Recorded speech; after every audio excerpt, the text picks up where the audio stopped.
Good morning everyone. তো দেখো সকাল সকাল চলে এসেছি। তো সকাল সকাল একটা জল খাবার বানাবো, তাই জন্য দেখো কিছু সবজি কেটে নিয়েছি। শীতকালের সবজি মানে বুঝতে পারছো, গাজর, বিট, মটরশুঁটি, আলু সব কিছু নিরামিষে করব।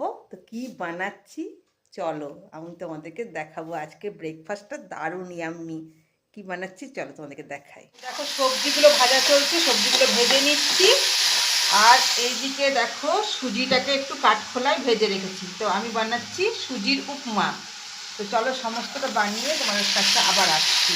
এটা অর্ধেক ভাজা হয়েছিল, একটু জল দিয়ে আবার সেদ্ধ করতে দিচ্ছি।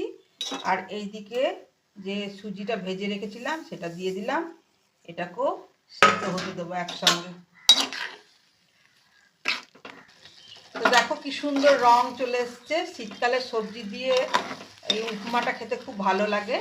এটা হয়ে গেছে। উপর থেকে আমি খুব কম তেল দিয়েই করেছিলাম, উপর থেকে অল্প গাওয়া ঘি দিয়ে দেবো, তাহলে আরও টেস্টটা হয়ে যাবে।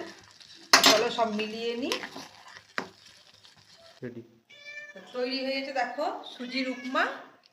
দেখো কি সুন্দর কালারফুল হয়েছে। একটু খেয়ে দেখাই কেমন হয়েছে। তোমরা যদি কেউ খেতে চাও তাহলে চলে আসো। খুব গরম, প্রচণ্ড ইয়াম্মি হয়েছে। টাটা বন্ধুরা।